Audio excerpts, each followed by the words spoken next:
네, 여러분. 미래 트렌드는 어떻게 될까요? 어떤 산업이 우리에게 새로운 먹거리를 가져다 줄까요? 저는 이렇게 생각합니다. 우주, IT, 생태.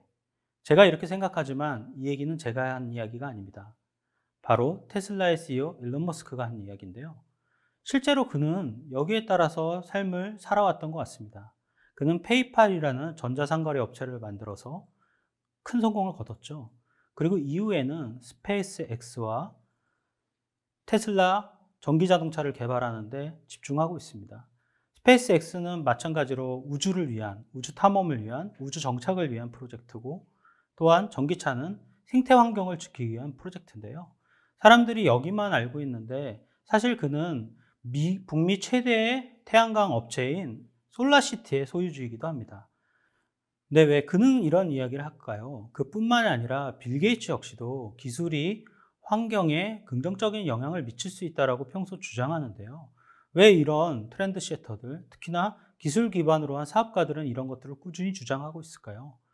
실제로 좀 쉽게 설명하면 이렇게 얘기할 수 있을 것 같습니다. 저는 대학 시절에 이런 많은 전자제품들을 가방 하나에 넣고 다녔습니다. 카메라, 노트북, 그리고 PDF, MP3까지. 근데 기술과 환경이 진화하면서 스마트폰이 탄생했습니다. 이제는 스마트폰 하나만 갖고 있으면 이러한 여러 기기들을 만들 필요 없이 그 안에서 모든 것들을 구동할 수 있습니다. 즉 뭐냐면 기술이 발전할수록 최소 자원으로 최대 효과를 누릴 수 있는 그런 임팩트가 생겨난다는 겁니다. 그렇게 되면 제품을 개발하고 소비하는 과정에서의 CO2가 많이 줄을 것으로 우리는 판단하고 있습니다. 우리가 여기에서 볼 수 있듯이 기술의 진보는 환경에도 유익하다는 것을 알 수 있습니다. 많은 사람들은 굉장히 기술의 진보를 디스토피아적으로 해석을 해서 나중에 기술이 많이 진보되면 인간에게, 환경에게 굉장히 안 좋을 것이라고 판단하고 있는데요. 사실 그 부분은 인간의 선택의 문제지 기술 진보 자체의 문제는 아닙니다. 그것을 우리가 어떻게 긍정적으로 환경에 유익하게 개발할 것이냐의 문제라고 저는 생각을 합니다. 네. 친환경 사업의 뉴 트렌드. 어떤 게 있을까요? 첫 번째로 개념을 좀 살펴보도록 하겠습니다. 최근 친환경 사업은 첫 번째, 멀티 하이브리드를 추구하고 있습니다. 이게 무슨 말이냐면요. 하나의 제품, 하나의 기능이 아니라 하나의 제품, 다양한 기능을 추구하고 있습니다. 즉, 다용도, 다기능을 추구하고 있는 것입니다. 아까 제가 스마트폰 사례를 이야기했습니다. 마찬가지로 이제는 제품이 카메라가 단순히 카메라, 핸드폰이 단순히 핸드폰, 이것이 아니라 핸드폰이 카메라면서 게임기면서 그리고 여러 가지 다양한 소통 기구 역할을 하듯이요. 이렇게 전 제품이 여러 가지를 동시에 수행함으로 인해서 기술이 집약되는 형태를 말할 수 있을 것 같습니다. 이것은 곧 진보한 방식의 고효율을 추구하는 방식인데요. 성장을 추구하되 가장 빠르고 비소모적 방식을 고려하고 있다는 겁니다. 최근 멀티 하이브리드 개념은 여러 가지 개념으로도 널리 퍼지고 있는데요. 우리 기업들이 첫 번째로 가장 최적화되고 가장 빠르게 접근할 수 있는 하나의 개념이라고 생각을 합니다. 또한 여기에 연결된 개념으로서 미니멀리즘이 추구되고 있습니다. 예전에 우리가 스마트폰이 처음 탄생했을 때 그 갖고 있는 기능에 비해서 상당히 사이즈가 작다라는 아주 긍정적인 평가를 받았는데요. 우리의 기술들이 점점 작아지고 사실 굉장히 집약되어지면서 그것에 들어가는 여러 가지 재료들을 줄일 수가 있습니다. 즉, 자원 소모의 최소화와 공간 소모의 최소화. 그렇지만 파급력 있는 창조, 기술, 이런 부분들이 확대되고 있다는 겁니다. 그래서 이 두 가지 개념은 향후 기업의 미래 생존에 굉장히 직결되는 개념이라고 말할 수 있을 것 같습니다. 네, 몇 번 나왔죠. 바로 제로 웨이스트 개념이 또한 굉장히 집중받고 있습니다. 이것은 이제 기업의 활동에 의해서 발생하는 산업 폐기물을 최소화하는 형태인데요. 있는 것 그대로를 활용하는 것이 지금 굉장히 사실은 중요해지는 시점에 있습니다. 이 부분에 대해서는 앞으로도 계속 중요하게 여러분들한테 설명드리도록 하겠습니다. 단순한 재활용보다는 다양한 방식의 실험이 현재는 막 시도되고 있고요. 특히나 기술적으로 굉장히 요구되는 부분들이 요즘에는 창의적인 기업에 의해서 선도되고 있습니다. 이것은 효용 가치를 높여 재창조하는 것이 굉장히 중요합니다. 단순한 재활용이 아니라 향후에도 설명을 드릴 테지만 업사이클 방식의 어떤 재창조, 그리고 단순한 자원 순환이 아니라 이 자원이 훨씬 더 가치 있는 곳에 순환될 수 있도록 만드는 방식의 시스템, 이런 것들을 우리가 계속 연구하는 형태의 기업들이 늘어나고 있습니다. 역시나 이것을 3대, 4대 트렌드로 볼 수 있을 것 같은데요. 바로 클린 에너지입니다. 탄소 배출을 최소화할 수 있는 에너지를 활용하는 것입니다. 이것은 자원 소모를 낮추는 방식의 전력을 공급하는 일이고요. 또한 여기에서 생산 방식에서부터 사용자 경험까지를 커버할 수 있는 바로 클린 에너지 방식이 유도되고 있고, 그리고 주목되고 있는 방식입니다.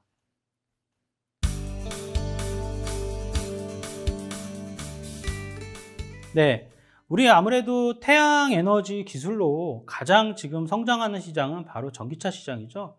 이 부분은 제가 특별히 여러분들한테 설명하지 않아도 이미 여러분들도 많이 알고 있는 내용입니다.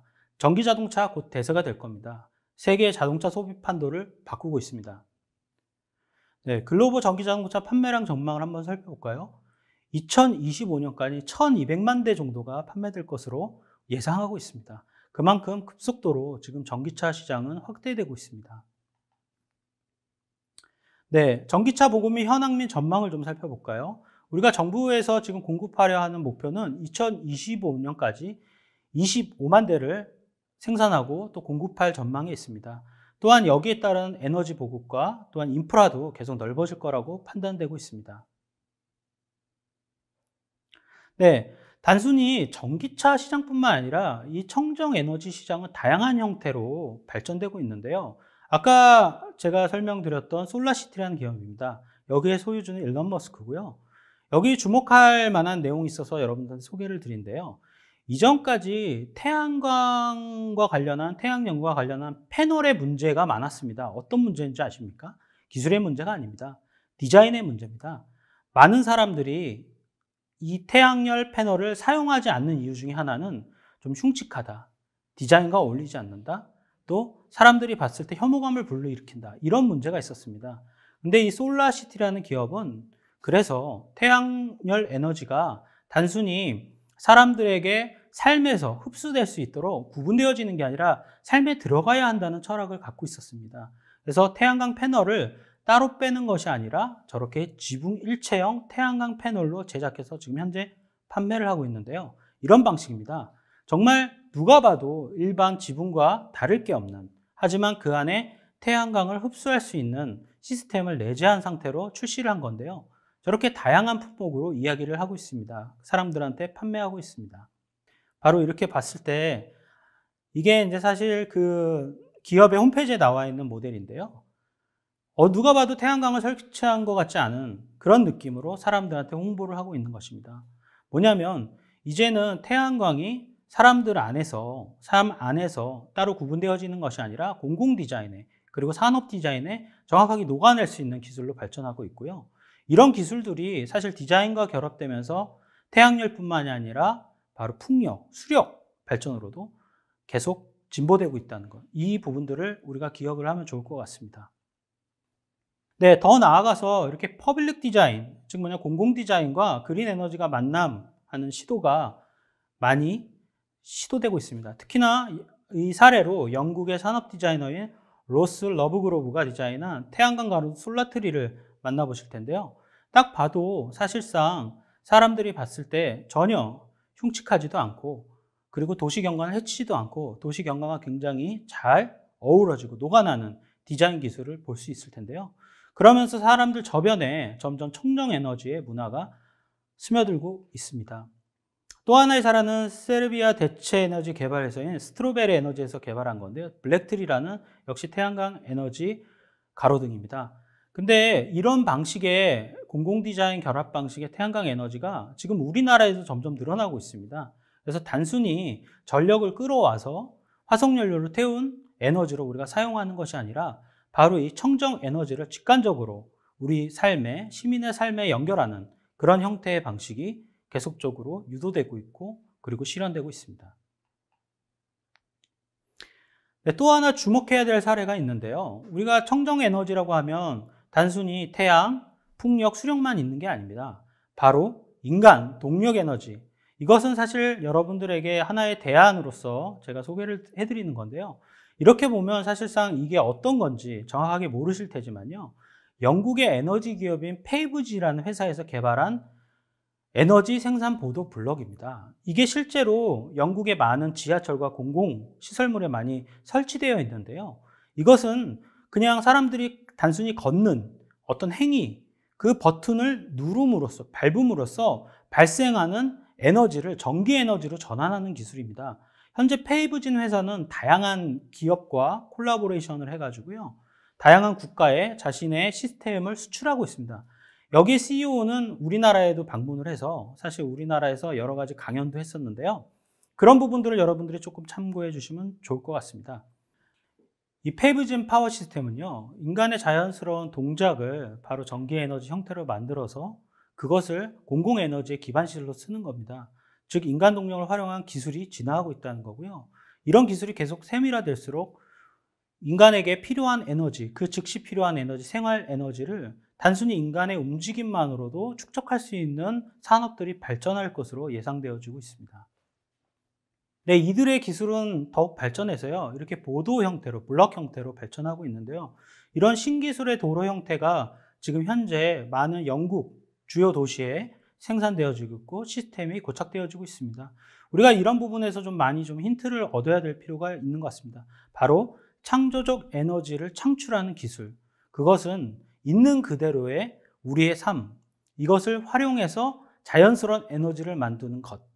그 부분에 상당한 인사이트를 보여주는 기업이라고 말할 수 있을 것 같습니다.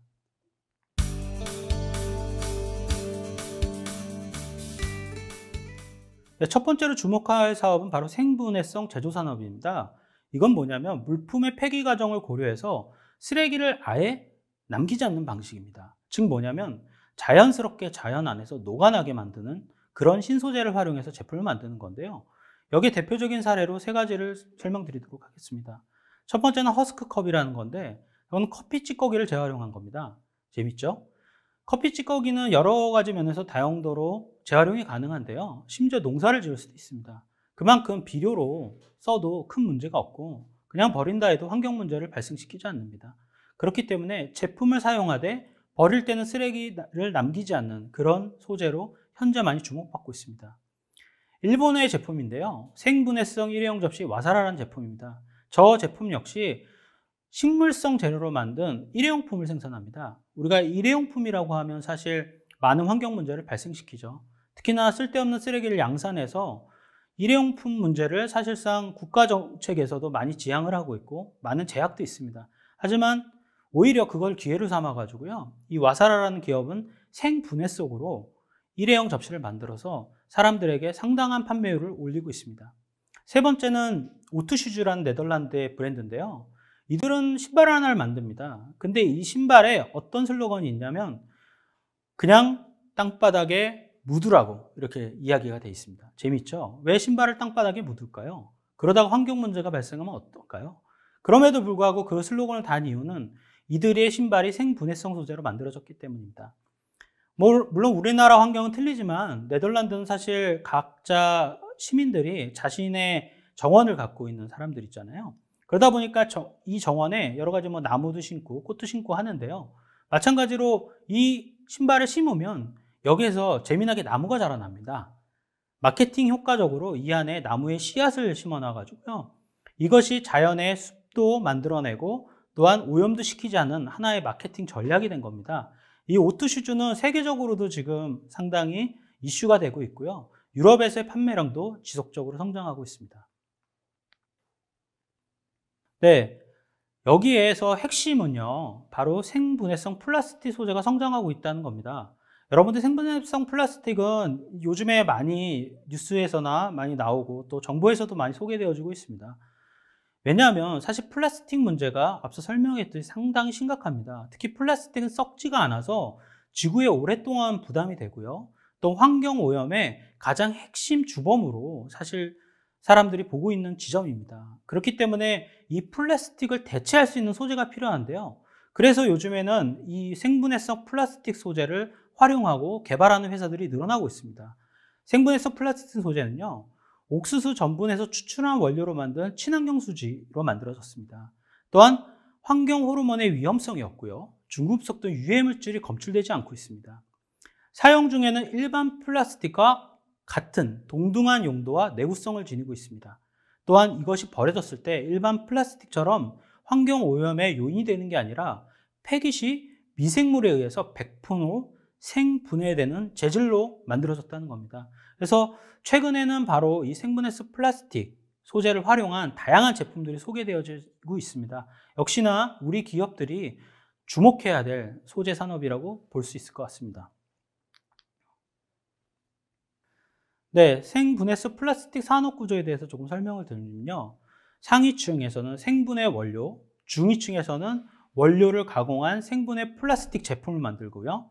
그리고 하위층에서는 생분해 플라스틱이 적용되는 업종들이 형성되고 있습니다. 이 부분은 여러분들이 쉽게 아마 이해할 수 있을 겁니다.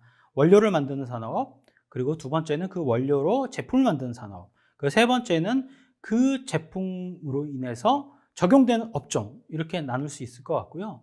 생분해 플라스틱이 응용하는 범위 역시도 상당히 넓은데요. 특히나 주목해야 될 건 포장재입니다.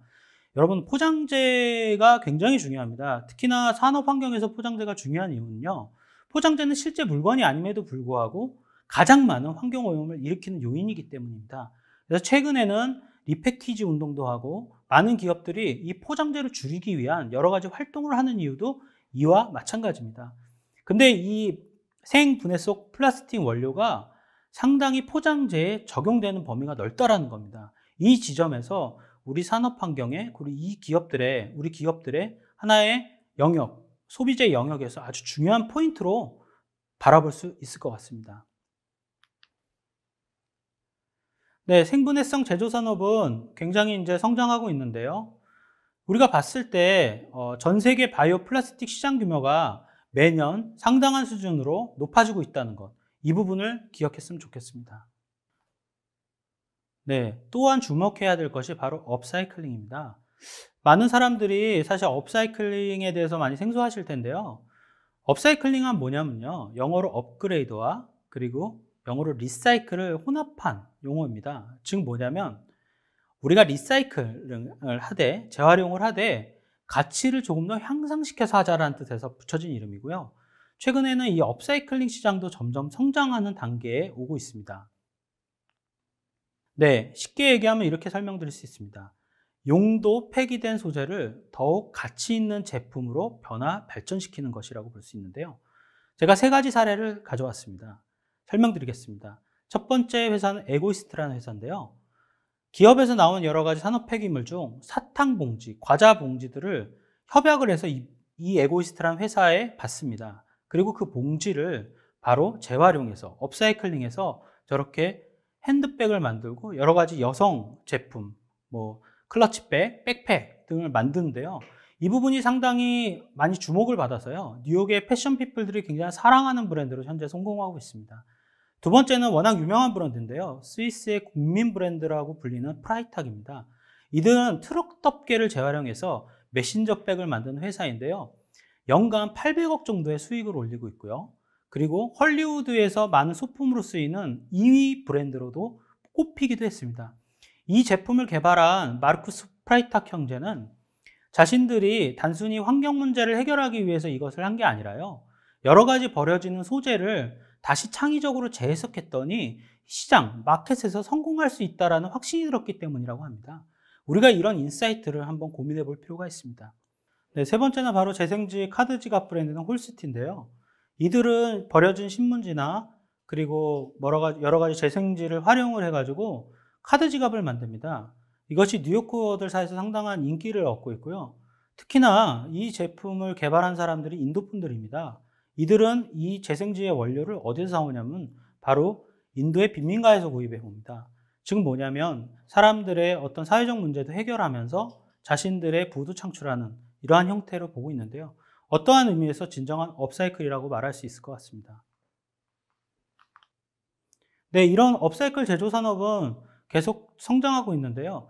현재 국내 시장 규모는 한 40억 원 정도라고 보여지고요. 그리고 브랜드 수는 한 100여 개 정도로 예상하고 있습니다. 이들이 여러 가지 구매 요인으로 소비자들이 각광받고 있는데 특히나 가장 주목받는 게 바로 환경보전이라는 겁니다. 업사이클 제품들을 구매하는 이유에는 여러 가지 이유가 있지만 특히나 환경보전의 이유가 크다는 것. 즉 뭐냐면 여기는 환경보전, 특히나 윤리적 소비, 그리고 친환경적 소비를 하는 가치 소비군이 늘어나고 있다는 것을 보여지는 그래프라고만 볼 수 있을 것 같습니다.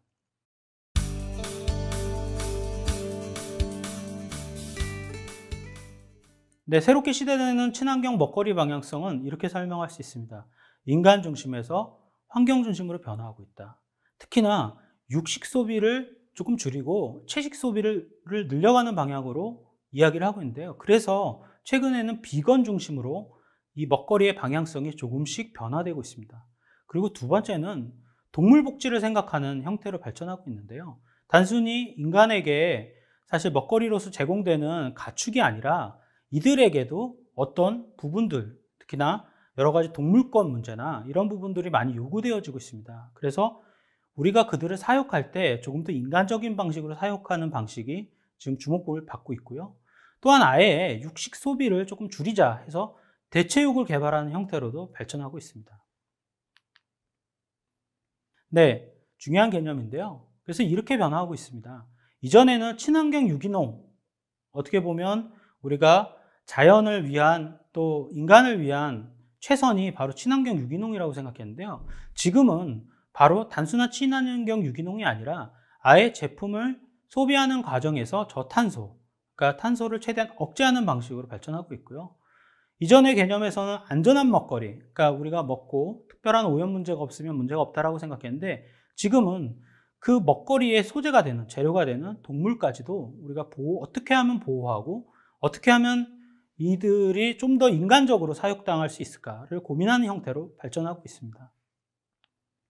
네, 사실 육식에 대한 부분들은 많은 이슈가 있는데요. 사실 육식은 단순히 동물권 문제를 넘어서요. 사실 환경 문제랑 직결되고 있습니다. 사실 우리가 수많은 가축들을 대량 생산하는데 여기에 들어가는 식량의 상당 부분이고요. 또한 이 부분들에 대한 식물성 원료들을 우리가 조금 절약을 하면 전 세계에 굶주리고 있는 사람들을 많이 먹일 수 있습니다. 그리고 또한 가축에서 나오는 여러 가지 탄소들, 그런 것들, 이런 것들이 사실 우리 대기열을 굉장히 뜨겁게 만드는 핵심 요인이 되고 있습니다. 그렇기 때문에 우리가 육식 소비를 조금은 줄이고 또 살아온 새로운 대안 방식을 창출해야 된다는 요구가 거세지고 있는 것입니다. 네, 이런 비건 시장에 많은 기업들이 뛰어들고 있습니다. 그래서 이 기업들이 다양한 방식의 사업들을 진행하고 있는데요. 한번 여러분들도 이 교육안을 보시면서 한번 참고를 해주시면 좋을 것 같습니다. 네, 이런 비건 시장의 규모가 현재 2025년에 약 29조 정도로 늘어날 것이라고 많은 전문가들이 판단하고 있습니다. 이에 따른 사실 발빠른 대책을 우리 기업들도 세워야 하지 않을까 싶습니다. 단순히 비건 시장이라는 게 채식주의자들만을 위한 시장은 아니고요. 특히나 우리 기업 환경에서 특히나 소재 안에서 점점 안전한 먹거리를 찾는 소비자들이 늘어나고 있고 그리고 안전한 먹거리를 소비하려 하는 사람들이 식물성 원료를 계속 추구하고 있기 때문에 그렇습니다. 그래서 이런 시대적인 변화만 봐도 우리가 가장 집중해야 될 먹거리 시장이 아닐까 그렇게 보고 있습니다. 네, 두 번째는 이제 동물복지 인증된 축산물을 구매하려 하는 의향이 사람들이 점점 늘어나고 있다는 건데요.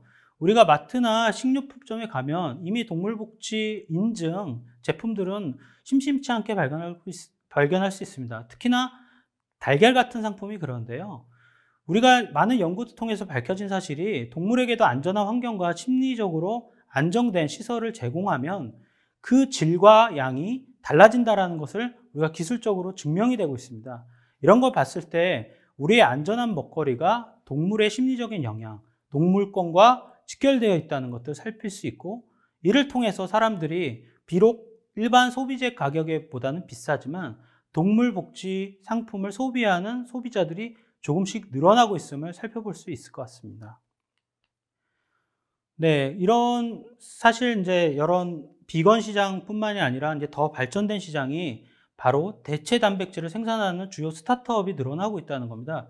대체 단백질이란 단순히 고기를 도살해서 어떤 패티나 그리고 가공육을 만드는 게 아니라 바로 식물성 원료로 고기와 똑같은 식감을 줄 수 있는 것들을 만들어서 우리 소비자 식탁에 올리는 건데요.